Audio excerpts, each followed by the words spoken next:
আছো তোমাকে একটা স্পেশাল জিনিস দেখাই। শ্রাদ্ধ বাড়ির একটা মেনু কার্ড একজন পোস্ট করেছে ফেসবুকে। একবার দেখে নি মানুষ মারা যাওয়ার পর তার শ্রাদ্ধে কি কি খাওয়াতে পারে তার বাড়ির লোক।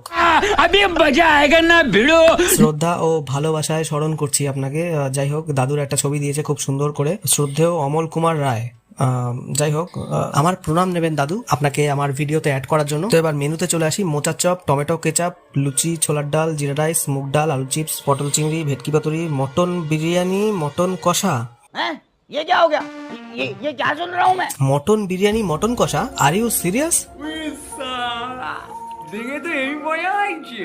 সকাল থেকে সন্ধে অবধি মাথার ঘাম পায়ে ফেলে দূর থেকে আসা মডেলরা কিছু শেখার জন্য, কিছু রোজগারের জন্য কাজ করছে, কষ্ট করছে, আর সেখানে তাদের চা বিস্কুট পর্যন্ত দেওয়া হচ্ছে না। আর তার পরিবর্তে ম্যাডাম কি বলছে? অনেক মডেলরা টাকা চায় খাবারে। তোমার খাওয়ানোর দায়িত্ব কোনো মেকআপ আর্টিস্টের না। তোমার যেমন টাকার দাম আছে, প্রত্যেকটা মেকআপ আর্টিস্টের টাকার দাম আছে। এবার এই কথা বলায় এত লোকে চাটন দিতে শুরু করেছে আমাদের প্রিয় বিশ্ববিখ্যাত মডেল দিদিকে, যে এখন লাইভে এসে তার বয়ান রাতারাতি পাল্টে বোকা পাবলিককে আরো বুড়বাক বানাতে কি বলছে। বিশ্বাস করুন, আমিও আমার পার্সোনাল শুটে বাড়ি থেকেই খাবার নিয়ে যেতে চাই। আমি যেহেতু একজন ডেইলি ব্লগার, তাই আমার ডেইলি ব্লগে ওই খাবারের পার্টটুকু আমি বাদ দিইনি।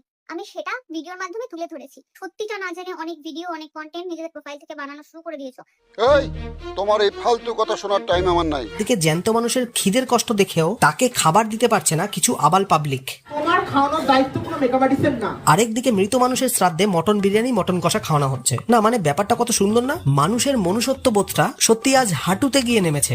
একই ভিডিওতে দুই ধরনের মানুষ দেখতে পেলাম ভাই। शर्म करो, भगवान से डरो, भोसड़ी वालों, भगवान से डरो। ভাবতেও অবাক লাগে, একদিকে সামান্য 500 টাকা রোজগারের জন্য মানুষ দিনরাত মাথার ঘাম পায়ে ফেলে কষ্ট করে চলেছে, টিফিনে খাবার জলও জুটছে না। আরেকদিকে পার্টি অফিস থেকে সুটকেসে ভর্তি 500 টাকার বান্ডিল বেরোচ্ছে, তাও উই পোকায় খাওয়া। মানুষের এত অভাব, মানুষের এত কষ্ট, এত যন্ত্রণা, তারপরে দেখুন এইভাবে বান্ডিল বান্ডিল টাকা উইতে খেয়েছে। আজকে কর্পোরেশনের অফিসাররা এসে যখন পরিষ্কার করতে বলেছে, তালা ভেঙে এই পার্টি অফিস দেখুন দেখুন। बुरा लगता है भाई, आप लोग भी जानते हो, दिल से लगता है भाई, आप समझ ही सकते हो। একটাই পৃথিবীতে দুরকম দুনিয়া চলছে। একদল মানুষ রক্ত শুষে নিচ্ছে গরিবের থেকে, আরেক দল মানুষ তাদের যোগ্যতার পরীক্ষায় দিনরাত ধাক্কা খেয়ে যাচ্ছে এই অবহেলিত মানুষের ভিড়ে।